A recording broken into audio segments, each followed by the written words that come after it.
I'm John Batchelor. Good evening. David Drucker, Washington Examiner, is here with me in studio. David, good evening to you. Good evening, John. We are turning to politics, major league politics now, because there's a foreign affairs crisis, certainly recognizable. It reminds me of my youth, Mr. Drucker. When I was a young man, there was April of 1975, and suddenly the Ford administration, which itself was what you'd have to say derivative after Nixon's resignation, watched as the crisis built, and they launched Operation Frequent Wind, which was a Navy flotilla off the coast of Vietnam, launching helicopters into Saigon and Da Nang to get out what was left of our personnel, but all the people who'd worked for us, who were frightened and threatened by the rolling tanks from North Vietnam. That led to a crisis in the region that we now know is Cambodia and the genocide in Cambodia. That whole affair, those 5 years, were a low point in the American military, the low point in the American foreign policy.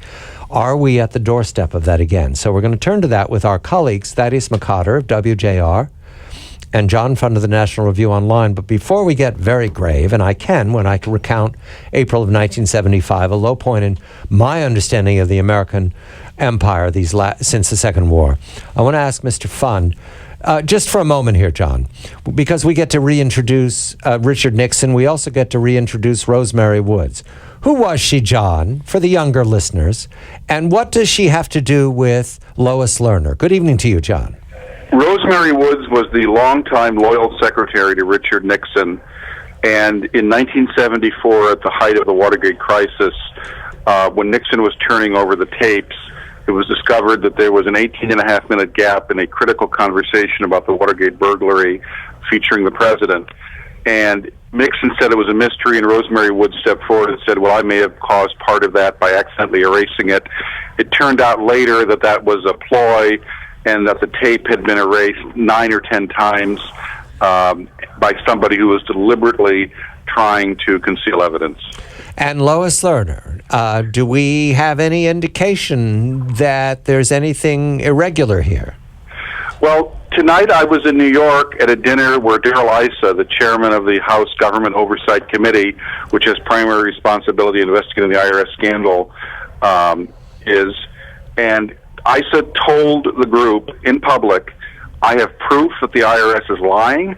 I have proof that they have the tapes, the emails, and in 1 week, on Monday, June 23rd at 7 p.m., I'm calling every senior IRS official under oath, and we are going to get to the bottom of this. Wait a minute. Let's review David. I mean, that is bombshell material if what the chairman is saying is correct. Wait, proof, John? What did he give any proof? He said, do I know that they're lying? The answer is yes, I do. I know they're lying.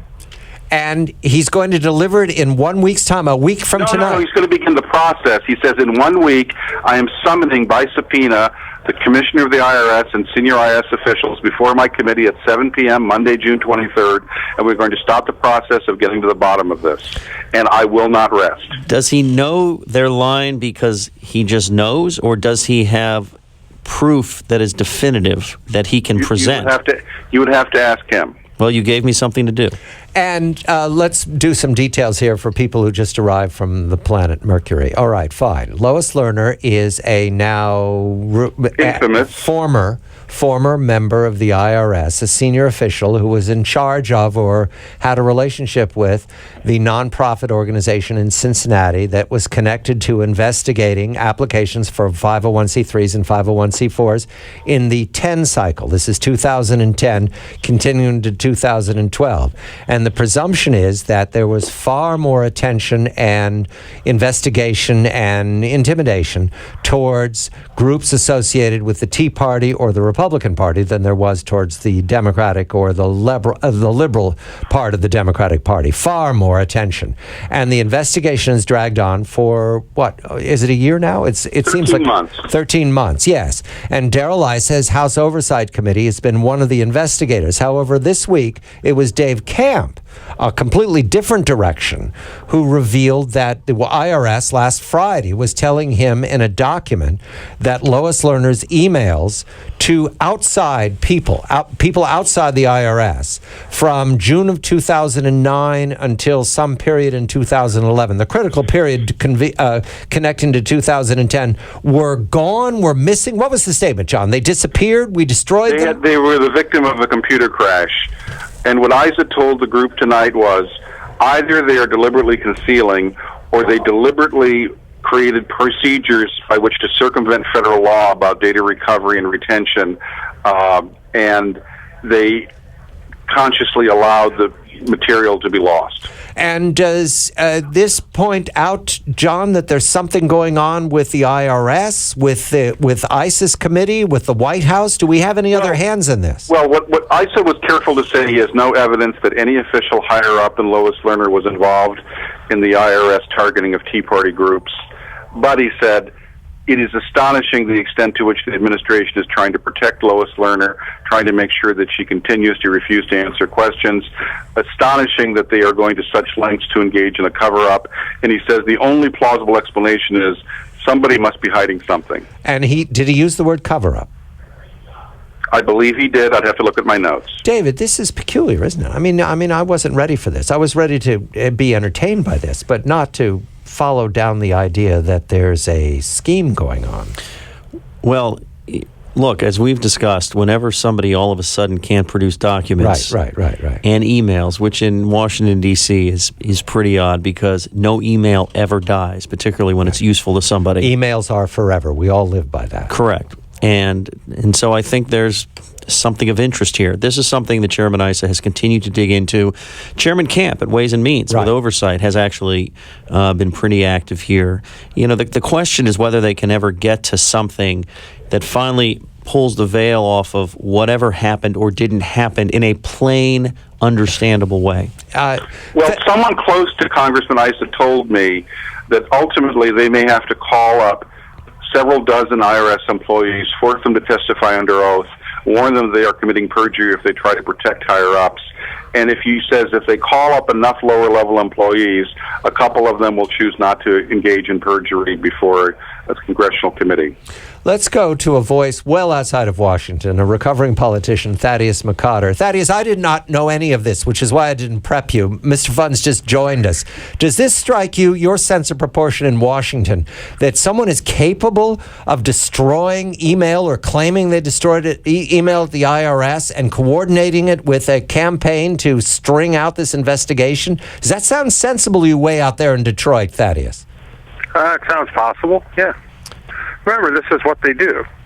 Again, Washington is about appearances. It's about narrative, and you can cover up stuff, and that's what they're doing. It seems to me that the problem that ICE is going to have and Camp's going to have is exactly as John and David have pointed out, the difference between knowledge and proof.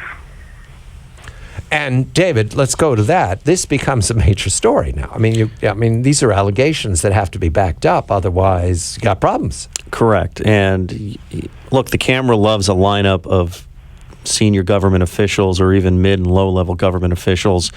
And let's see if ISA can get somewhere beyond where he's been able to get so far.